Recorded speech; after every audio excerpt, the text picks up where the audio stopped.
Oke, Assalamualaikum warahmatullahi wabarakatuh. Selamat siang, pagi, sore, malam teman-teman. Saya buat rekaman ini untuk membantu teman-teman belajar. Di pertemuan ke-11 ini kita akan membahas tentang desain media online, tentang tipografi, di mana ini sangat penting untuk kita pelajari bahwa ketika kita mengerjakan sebuah karya penulisan di digital journalism, itu tipografi menjadi salah satu hal yang harus diperhatikan. Gitu. Nah, kemudian kalau dilihat em, pemahaman dari tipografi itu sendiri apa? Tipografi adalah kepaduan antara seni dan teknik mengatur tulisan, termasuk di dalamnya mengatur kerning, spasi, dan perataan teks. Gitu ya. Nah, seringkali ketika kita tidak mengatur apa yang dimaksud dengan tipografi ini, sebuah karya bisa menjadi buruk atau jelek gitu ya, karena dianggap tidak rapi. Nah, dalam konteks desain media online, tipografi menjadi isu tersendiri, terutama menyangkut perataan huruf kapital serta jenis dan warna font. Nah, konsep dan tips seputar tipografi di media online bermuara pada tingkat keterpindaian atau scannability dan keterbacaan atau readability, yaitu menyajikan tulisan yang mudah dipindai dan dibaca oleh pengguna online. Nah, sebelum kita lanjut, harapan saya di pertemuan kali ini mahasiswa program studi ilmu komunikasi Universitas Gunadarma itu dapat memahami bahwa salah satu aspek penting dalam media online itu adalah keterpindaian, scan, dan keterbacaan atau readability. Kita mulai slide selanjutnya dengan membaca basmalah. Bismillahirrahmanirrahim. Semoga makin dalam kita membaca tentang tipografi, makin terbuka juga pemahaman teman-teman tentang materi ini ya. Nah, kita akan coba masuk ke konteks yang pertama yaitu perataan teks yang biasa kita gunakan yaitu gunakan rata kiri. Jadi penyajian dengan keterpindaian dan keterbacaan yang tinggi menggunakan rata kiri atau line left daripada rata kanan kiri atau justify. Nah, rata kiri terbaik untuk tampilan website teman-teman. Karena alasannya berikut. Yang pertama, lebih enak dibaca. Naskah dengan rata kiri lebih nyaman untuk dipindai dan dibaca oleh pengguna atau user friendly. Yang kedua adalah bukan standar untuk web. Rata kanan kiri Justify bukan standar web, Justify hanya menjadi standar untuk surat menyurat atau menulis ilmiah. Nah, yang ketiga adalah bawaannya rileks. Justify menunjukkan kesan formal dan kaku, sedangkan rata kiri dan misalkan white space lebih banyak untuk mengistirahatkan mata, lebih informal dan ramah bagi pengguna. Coba kita bandingkan tampilan dua perataan teks berikut ini ya. Nah, yang di atas itu rata kiri, yang di bawah itu rata kanan kiri, gitu ya. Terlihat di sini ketika di apa namanya? Kalau Justify itu kan kesannya di formal dan kaku ya. Ada menyisakan white space. Di sini kita lihat ada spasi atau white space yang sangat-sangatlah kentara gitu ya. Sedangkan di sini lebih enak membacanya ketika diaplikasikan ke media online, which is sekarang kita sedang di media online, kita memahami bahwa ini sangat enak untuk dibaca gitu ya. Nah, kemudian lebih lanjut lagi adalah tentang tata kiri ini yang di atas dan di bawah sangat apa ya?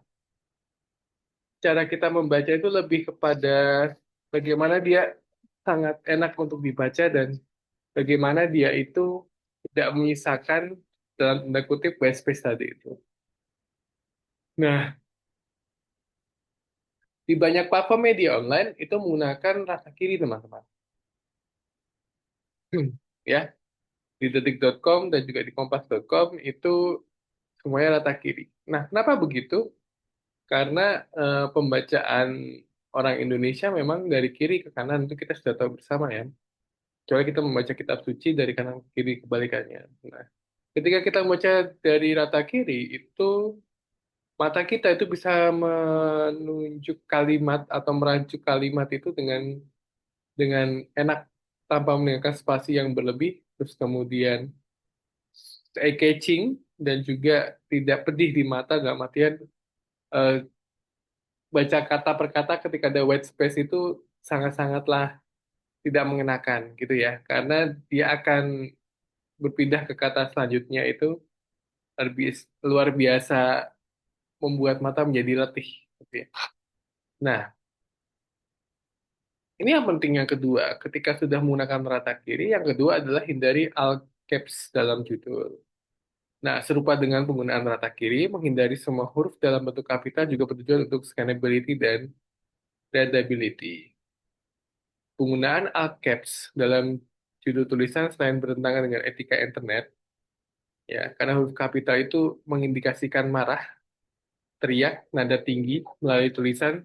Selain itu juga sulit untuk dibaca. Itulah yang mengakibatkan kita harus menghindari all caps lock ketika di dalam judul. Misalnya, dalam panduan penulisan online, huruf kapital sebaiknya digunakan hanya untuk huruf di awal kalimat saja. Seperti yang di sebelah kiri, ya ini di judul sebuah artikel saya contohkan. Saya artikelnya adalah ancaman tenggelamnya wilayah di pesisir utara Jawa Tengah. Itu lebih enak dibaca daripada yang sebelah kanan ya. eh di media online ini menggunakan etika gitu ya. Etika bahwa caps lock itu biasanya digunakan untuk hal yang penting dan bukan pada di judul. Nah, kemudian kita lebih lanjut membahas tentang judul. Itu kata yang ditulis huruf kecil pada judul itu gunakan huruf kecil pada kata ulang berubah bunyi. Soalnya kalang kabut, sayur mayur, serba-serbi, padu padan, dan sejenisnya. Gunakan huruf kecil juga pada kata ulang berimbuhan. Misalnya, bahu-membahu, tarik-menarik, berdua-duaan, sapa menyapa. Sementara pada kata ulang utuh, untuk huruf pertama tetap besar, misalnya undang-undang, anak-anak, ibu-ibu, dan sejenisnya. Yang ketiga adalah gunakan huruf kecil pada kata yang bersifat partikel. Pada kata yang bersifat partikel, huruf pertama tetap ditulis dengan huruf kecil sesuai pada awal kalimat. Nah, kata yang ditulis pada huruf kecil pada judul atau kata partikel, ya, kata depan atau disebut sebagai preposisi di ke dari pada dalam yaitu kepada daripada untuk bagi ala bak tentang mengenai sebab secara terhadap di ke dari dalam atas oleh kepada terhadap akan dengan tentang dan sampai ini itu harus ditulis kecil di judul. Ini menanyakan tempat, kemudian biasanya tempat ya, atau tujuan, atau atas, atau nama, atau kepada itu biasanya dengan huruf kecil kata partikelnya. Konjungsi atau disebut juga kata penghubung dan serta atau tapi tetapi namun melainkan padahal sedangkan yang agar supaya biarpun jikalau asalkan bila manakala sejak semenjak sedari sewaktu tatkala ketika sementara begitu seraya selagi selama sambil demi setelah sesudah sebelum sehabis selesai seusai hingga sampai andaikan seandainya umpamanya sekiranya biarpun walaupun sekalipun sungguh pun kedati pun seakan-akan seolah-olah sebagaimana seperti sebagai laksana ibarat daripada alih-alih sebab karena oleh sebab sehingga sampai dan makanya itu ditulis dengan huruf kecil. Sehingga selain kata kata kata sambung itu, kata partikel juga ada di interjeksi atau disebut juga kata seruan. Dong, si, hua, yu, dan lo. Atau artikula, atau disebut juga kata sandang. Para, si, dan si, kata partikel lain seperti pun dan per. Itulah kata-kata yang ditulis dengan huruf kecil pada judul. Konjungsi, interjeksi, artikula, kemudian partikel. Nah, tadi ya, kita membahas bahwa kenapa kita harus menghindari all caps locks Dalam judul itu menurut hasil penelitian pakar web usability UX, itu Jacob Nielsen mengatakan bahwa judul tulisan menggunakan all caps memperlambat bacaan hingga 10% dan pengguna menolak karena melihat seperti teriakan. Dengan kata lain, judul tulisan posting yang menggunakan all caps mengurangi tingkat keterbacaan. Terlebih membaca pada layar dapat memperlambat membaca kira-kira 25%. Itu Jacob Nielsen, namanya cukup terkenal. Nah, tipografi juga membahas tentang warna, ini tentang visual. Warna terbaik dan terpopuler untuk website adalah biru. Data statiknya untuk menggunakan warna di website ini, yang sebelah kiri adalah warna yang disukai, ya. Warna yang disukai kebalik ya kayaknya ya. Iya, jadi warna terbaik untuk website ini warna fontnya seperti ini teman-teman, dan warna yang tidak disukai seperti ini. Cukup jelas menurut saya. Jadi biasanya biru itu yang paling baca dan paling sharp. Nah, alasannya apa sih? Biru dijadikan warna favorit adalah warna biru, warna yang aman. Preziak biru menjadikan warna aman karena menurutnya ya, biru adalah warna favorit bagi mayoritas penduduk tanpa melihat jenis kelamin, usia, dan sebagainya. Biru adalah warna yang dirasakan orang dengan kepercayaan otoritas dan tahan uji. Nah, seperti detik.com, kemudian eh, kalau di konteks desain komunikasi visual itu memang ada ilmu kontras gitu ya, kontras antara background dan juga font atau tipografinya. Ini ya. Jadi ketika kita lihat contohnya ini ada warna biru, hitam, hijau dan warna gelap itu lebih nyaman di mata pembaca. Jadi kontras kontras itu harus diperhatikan teman-teman agar warnanya tidak tabrakan. Nah, sedangkan warna merah, orange, warna terang lainnya tidak nyaman dilihat di layar monitor sehingga biasanya hanya digunakan sebagai tombol atau button saja. Gitu. Thank you. Begitu saja untuk pertemuan 11. Ini harus teman-teman ketahui. Jadi, jika disimpulkan adalah bahwa tipografi ini penting.